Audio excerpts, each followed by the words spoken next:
আসসালামু আলাইকুম ওরহমতুল্লাহি ওবরাকাতু। ইন্নালহামদুলিল্লাহ আসসালাতু আসসালামু আলা রসুলিল্লাহ আম্মা বাদ। আউযু বিল্লাহি মিনাশ শাইতানির রাজিম। বিসমিল্লাহির রহমানির রহিম। আপনারা কেমন আছেন?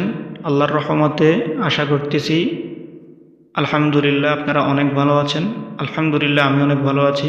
আজকে কথা বলবো কালো জাদু কিভাবে কাটানো যায়, সেই তদবিরের নকশা আপনাদেরকে কিভাবে রাখতে হবে, কিভাবে ব্যবহার করবেন এবং কিভাবে এটি রাখলে জাদু আর হবে না, জাদু আর কাজ করবে না। আপনি এতদিন যত বান কেটেছেন ততই হয়েছে শুধু। তবে ইনশাল্লাহ আল্লাহর এই কোরআনের আয়াতের উসিলা অর্থাৎ সূরার যে নকশাটি আছে, কোরআনের আয়াতের নকশাটি যেটি আছে সেটা শুধু রাখলেই হবে। কিভাবে রাখবেন সব বলে দেব। আগে আমি আপনাদেরকে বলতে চাই, আপনারা যারা রোগী আছেন তারা কিন্তু ইউটিউবে অনেক ভিডিও দেখেন। আমি বলছি না যে সেটা আমি হিংসা করছি না, সেটা মনে করবেন না। কোরআনের আয়াত অর্থাৎ সূরার যে নকশা আছে সেই নকশাটা রাখতে গেলে অনেক ইউটিউবার আলেমগণ বলেন কি যে এটা অনুমতি নিতে হবে, উস্তাদ মানতে হবে। নাউজুবিল্লাহি মিন যালিক।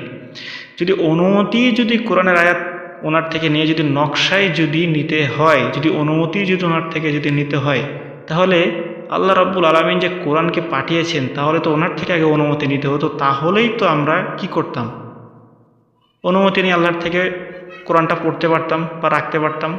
তাহলে আল্লাহর যে কোরআনের আয়াত সেটা যদি নকশা আকৃতিতেই যদি আমরা পড়ি বা উসিলা দিয়ে রাখি, আল্লাহ উসিলায় হেফাজত করবেন জাদু থেকে বা সমস্যা থেকে, তাহলে আল্লাহ তো প্রথমে কোরআনে তো আয়াতে বলতে পারতেন, আল্লাহ রাব্বুল আলামিন কোরআনের আয়াতে তো বলতে পারতেন যে বান্দা তোমরা আগে পড়ার আগে আমার থেকে অনুমতি চাও তারপরে দেব। তাহলে কেন আল্লাহ তাআলা আমাদেরকে স্বাধীনভাবে কোরআনটি পড়তে দিয়েছেন?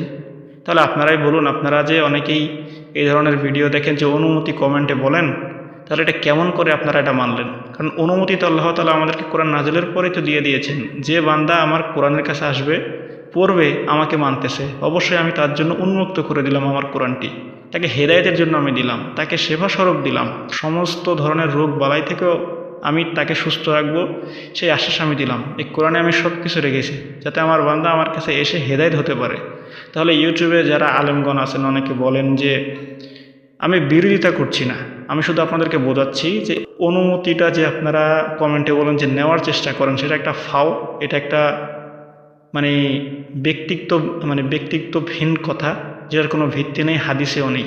কারণ কোরআনের আয়াতটা যেটা তৈরি হয়েছে সেটা মূলত আল্লাহর কোরআন থেকেই নকশাটা হয়েছে, যাতে আমাদের পূর্বের যে আলেম ওলামাগণ যারা বড় বড় তাফসিরুল ছিলেন, ঠিক আছে, তাইবান, তারপরে কোরআন গবেষক, অনেক বড় আলেমগণ, তাদের থেকেই তো নকশাগুলো এসেছে। তারা তো আল্লাহর কোরআনকে গবেষণা করে এগুলো বের করছে যাতে আমরা উসিলাটা নিতে পারি। কারণ কোরআনের আয়াত অনেক বড়, সবগুলো তো লিখে তো রাখা যাবে না, তারা তো অনেক বড় কোরআন হয়ে যাচ্ছে। কোরআন অনেক বড় আছে সেটা ঠিক আছে, এখন আপনি যদি বারে বারে এত বড় কোরআন শরীফ লিখে রাখতে তো পারবেন না। এই জন্য শর্টকাটের নকশা তৈরি করে সেই নকশাটি মূলত এক একটা আরবিতে যে নাম আছে সেটা তো আয়াতে, ওই আয়াতের যে নাম্বার আছে সেই নাম্বার অনুসারে দেওয়াকেই নকশা হয়। ইনশাআল্লাহ আমরা সেটা বুঝি। তবে আপনারা কোনোদিন এটা ভাববেন না যে অনুমতি লাগবে, সেটা একদম ভুল। তো এখন কথা যেহেতু দীর্ঘায়িত হয়ে যাচ্ছে, আমি মূল আলোচনায় ফিরছি। আশা করি আপনারা আমার এই কথাগুলো বুঝতে পেরেছেন।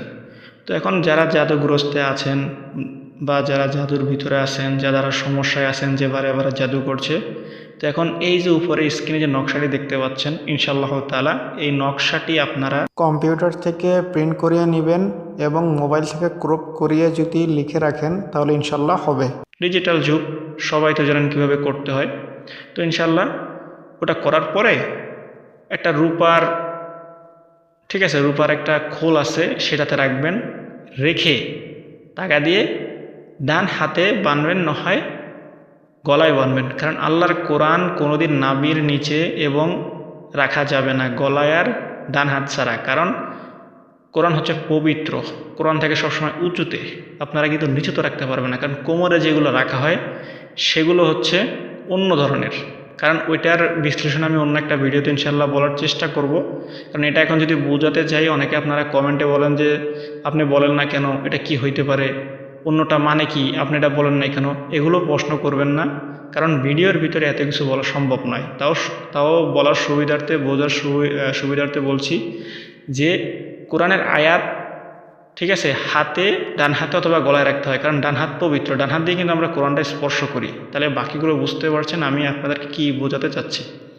তো এখন অনেকে যারা জাদুতে আক্রান্ত আছেন, অনেক গিট মেরে রেখেছে, কবরের ভিতরে পুঁতে রাখে, কুফুরি করে, বান করে, পেটে চালান খাওয়ায়, তারপরে মস্তিষ্ক দুর্বলতা করে, চোখের দৃষ্টিশক্তি উপর জাদু করে, তারপরে তলপেটে করে, কিডনিতে করে, নানান ধরনের বান করে। ঠিক আছে, এখন এই লক্ষণগুলো আপনারা জানেন যে আপনাদের অবস্থা কী, কারণ যারা এই ঝামেলায় পড়েছেন তারাই একমাত্র জানেন যে অবস্থাটা কী। তো ইনশাল্লাহ এই যে আমি যে নকশাটি দিয়েছি সেটি আপনারা ব্যবহার করবেন। করার পরে আপনাকে 2 রাকাত নামাজ পড়তে হবে, এটা সত্য। আল্লাহর কাছে শুকরিয়া আদায় করতে হবে, আল্লাহ উসিলা দিয়েছেন। ঠিক আছে, আমার কোনো শক্তি নেই বা আমার কোনো কিছু নেই। যে কোরআনের আয়াতটা যে আপনি রেখেছেন সেটা মূলত আল্লাহ রাব্বুল আলামিনের রহমতের কোরআনের উসিলা, সেটা ভেবে কিন্তু আপনাকে আল্লাহর উপর বিশ্বাস রাখতে হবে। আপনি যদি ভাবেন যে তাবিজটি এই কোরআনের আয়াতটি আমাকে হেফাজত করছে, তাহলে এটা শিরিক হয়ে যাবে। কারণ আল্লাহ উসিলা ব্যতীত ভালো করেন না, বা আল্লাহ নিজেও ভালো করেন, সেটাও কিন্তু আল্লাহ তাআলা পরীক্ষা করেন। তো আলহামদুলিল্লাহ আপনারা বুঝতে পেরেছেন। তো এইবার নকশাটি লিখে রাখবেন, রাখার পরে ইনশাল্লাহ দেখবেন আস্তে আস্তে জাদু কাটতে থাকবে। আপনি যদি এটি মানে এই কোরআনের আয়াতের নকশাটি যদি ব্যবহার করার আগে ব্যবহার করার আগে যেই অসুস্থ ছিলেন, কিন্তু দেওয়ার পর দেখবেন, দেওয়ার ওই দিন দেখবেন যে কীরকম একটু সুস্থ লাগে, দেখবেন যে হঠাৎ করে একটু ভালো লাগা শুরু হয়েছে। তার মানে ইনশাল্লাহ দেওয়ার সাথে সাথে কাজ হয়ে গেছে। আল্লাহর কোরআনের আয়াত খুব শক্তিশালী। আল্লাহ এই শক্তিশালী আয়াতকে আল্লাহ তাআলা আমাদের জন্য বানিয়েছেন। ঠিক আছে, তো ইনশাল্লাহ আজকে এই পর্যন্তই। আসসালামু আলাইকুম ওয়া রাহমাতুল্লাহি ওয়া বারাকাতুহু। তো আপনাদের আমি একটা জিনিস সাবধান করব, আপনারা ইউটিউবার হন বা ফেসবুক হন বা ইনস্টাগ্রাম হন, এত পোস্ট দিবেন না। দেওয়ার পরে যদি ওই শত্রু যদি আপনার ছবি দেখে যে আপনাকে ছবি তুলতে পারে না, জাদু করবে, সাবধান। ওর কাছে যদি একবার সেই ছবি পৌঁছে যায় তাহলে মারাত্মকভাবে আপনারা জখম হবেন। কারণ ছবির উপরে কিন্তু জাদু করে, তখন কিন্তু আপনার কাছে পৌঁছায়। আর আপনার পরিবারের নাম যদিও জেনে যায় তখন কিন্তু আরও মারাত্মক অবস্থা, পুরো পরিবারকে ধ্বংস করে দেবে। তো আল্লাহ পাক হেফাজত করুক, আমিন। ওয়া আখিরু দাওয়া আলহামদুলিল্লাহি রাব্বিল আলামিন ওয়াসসালাতু ওয়াসসালামু আলাইহি ওয়া রাসূলিল কারীম। সবাই সুস্থ থাকবেন, ভালো থাকবেন, আল্লাহর উপর ভরসা রেখে সবসময় যাতায়াত করবেন। ইনশাল্লাহ আপনাদের সবাইকে যাতে আল্লাহ সুস্থ রাখুক, আমি এই কামনাই করি। আলহামদুলিল্লাহ, বিদায় নিলাম। আজকের মতো এই পর্যন্তই শেষ।